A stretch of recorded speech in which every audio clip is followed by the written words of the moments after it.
Hi friends! This week, it's time for another thrift flip video. But this week, I'm actually going to be doing a couple of items because I have a few that aren't particularly hideous enough to be an ugly thrift flip, and the ideas that I have for them aren't complicated enough for a full-length video. So we're just going to cram them together into one video. Let's get started. First, we have this cupcake jar, which is taped closed. This was $3.99 at the Goodwill, and it's microwave safe? Why would you need to put this in the microwave? What the heck is this? Microwave safe, dishwasher safe. What are you? Okay, everything that I can find calls this a trinket dish. I don't microwave my trinkets. But anyway, I think there's maybe some cracks on this. Don't look at my cuticles. But see right there? Is that a crack? Not a big problem, but this thing is kind of ugly. I mean, not aggressively ugly, just a little ugly. Mostly this flower on top. Now, while we're prepping this, I have a bone to pick with y'all. Every time I do something ceramic, you guys tell me, "You should have sanded it first." The only kind of sandpaper that works on ceramic is diamond sandpaper, which is not only really hard to find, but it also comes in a block like this. That doesn't bend, so it's just hitting a small area at a time. See that? And it sounds terrible. Do you think that I'm gonna do that around this whole cupcake? You're nuts. I'm not gonna do that. I'm gonna take my chances with the paint coming off until I seal it all in. I am going to sand a little bit around this frosting though, because I'm going to cover this ugly flower up and I do want that part to stick. Now, to cover this flower, I'm going to use a little foam clay.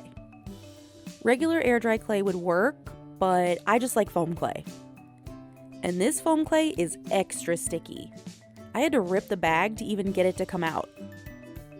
I'm going to mix up a couple of colors just to make sure that I have enough.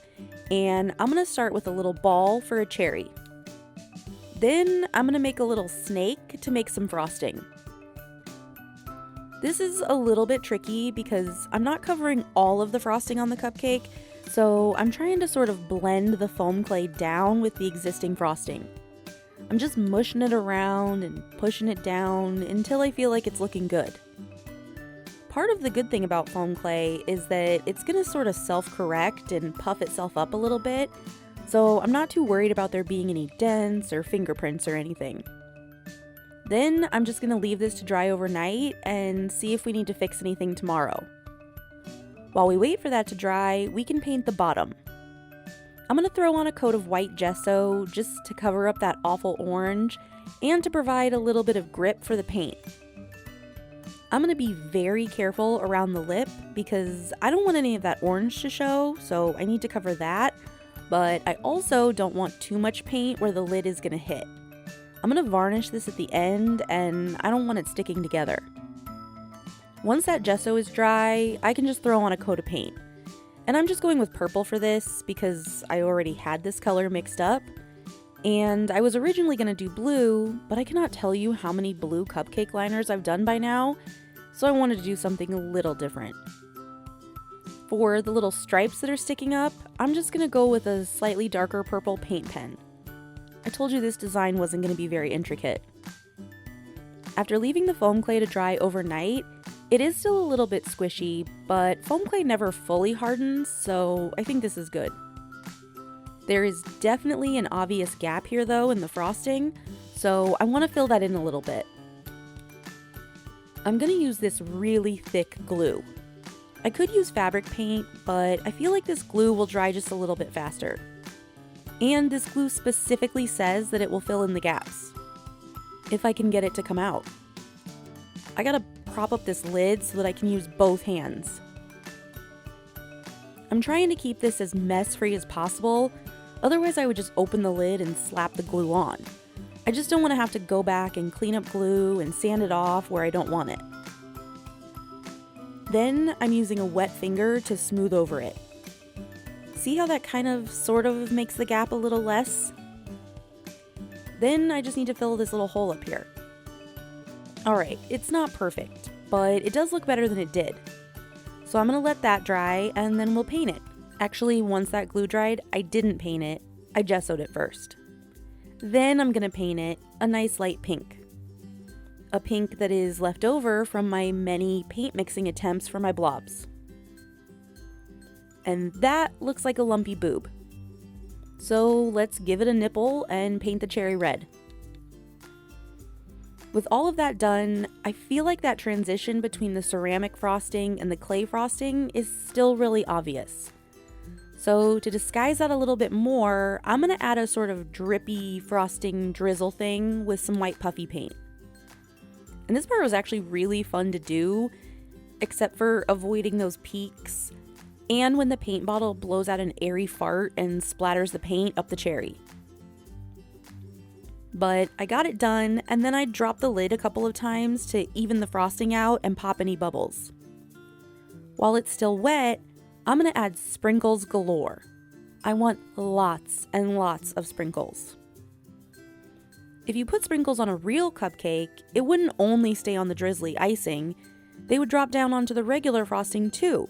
So I'm going to glue a few on here and there. And then proceed to immediately drop it. So let me do a panicked repair. Then I'm not going to try to move it. I'm just going to leave it where it is to dry and back away slowly.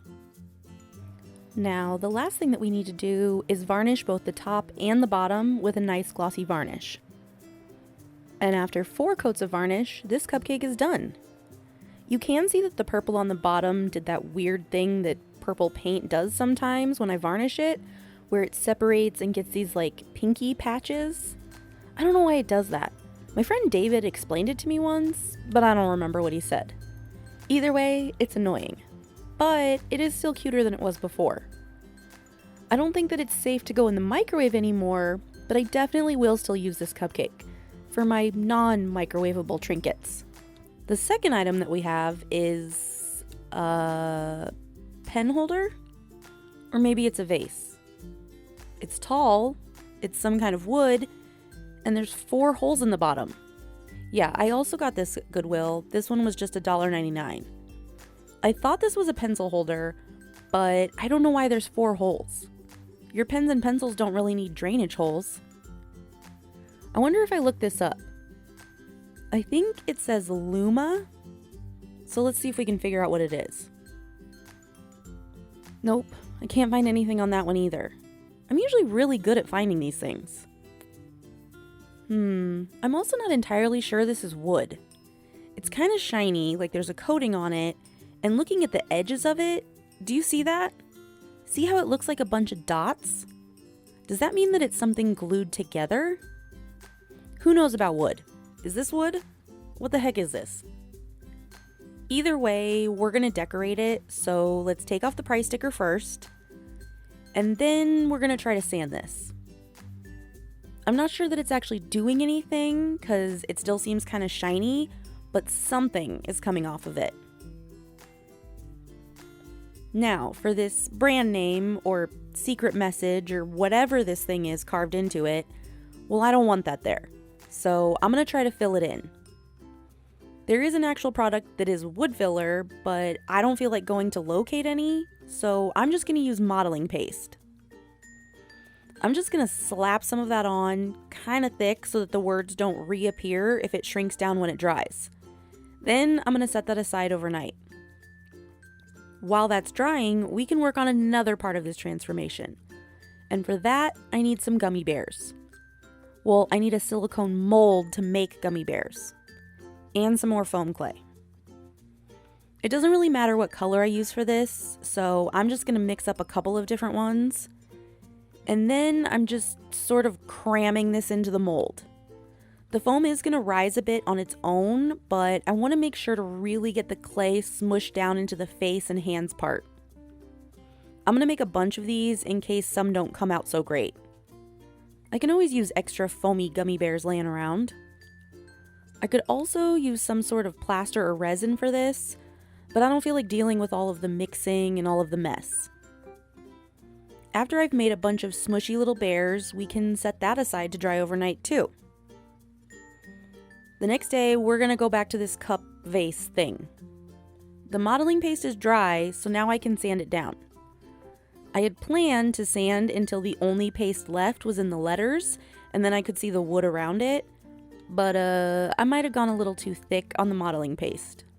Whoops. So instead, I just sanded until I felt like I couldn't feel the edges of the paste with my fingers. You can't see it, but I'm basically just closing my eyes and rubbing the wood to see if I can tell where the paste starts. And then sanding some more, until I got tired of sanding. Then I can clean up my mess and add a few coats of gesso. I'm going to paint the whole bottom and the top lip, but I'm not going to paint the inside. Now, since it's been a whole 24 hours, let's check on the gummy bears. I'm just going to pop these out from underneath. His face looks okay-ish, but I am going to have to figure out a way to flatten the backs. I'm just going to pop them all out and pick the best looking ones. Ooh, you see this guy? He's no good. We don't like that. We don't like that at all. This guy has a smashed face. This guy, oh no. My God, that's 4 in a row. What's going on with these guys? Oh, that guy must be awful. He flew all the way around to the other side of my table before I could look at him. Oh, he's okay. That one's a mess. I don't know why so many of these came out awful. Oh no, he's still smudgy. I'll just shove him back in. So I'm gonna let him dry longer, I guess, and we'll go back to the cup. Alright, I'm gonna go in with my Posca paint markers and give this a nice swirly rainbow pattern here. It's not gonna be even or straight. I really miss using my Posca paint markers. I think it's just the colors. I've always loved the colors that Posca has. Except here, where I can't decide which purple I wanted. The first purple looked too dark for the rest of the rainbow, but then the second was way pastel and didn't match at all. So I decided to go back to the first one. I haven't used my Poscas in so long because I keep getting other paint markers that I also love, but something about Posca just draws me back in. But I think these pens are mad at me for leaving them sitting for too long. Please forgive me. I still love you, even when you explode all over me. I can forgive you for that. While we work out our differences, I'm just continuing the swirly stripes around the whole cup, and even though it kind of ended up completely horizontal on the backside, I was able to make the stripes meet up nicely. I also continued the stripes down onto the bottom and had them meet in a nice candy looking swirl. Speaking of candy, back to these gummy bears. And after being left another night, it's still sticky. That has never happened to me before. I can't believe I've been betrayed by foam clay. After all of the times I defended you.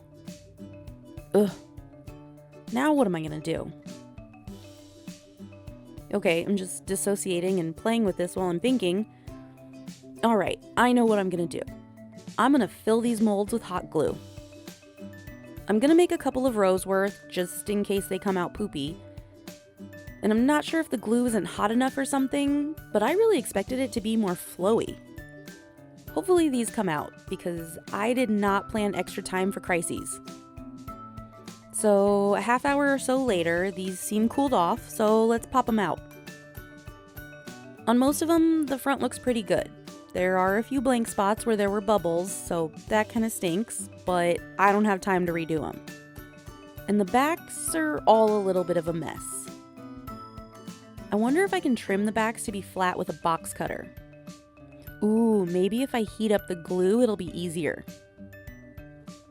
Well, that works, but my fingers don't really like it. What if I heat up the knife? Okay, that worked really well.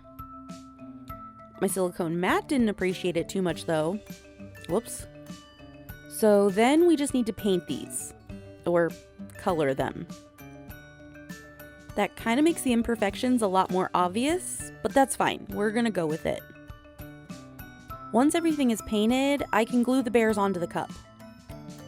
I'm aiming for areas where the bears will contrast with the background and also covering up some of the areas where I missed touching up the paint. I'm gonna use hot glue to attach these, cause I mean they're made out of hot glue, so they should stick really well to their own DNA. Oh no, he rejected the graft. I hope that's not foreshadowing.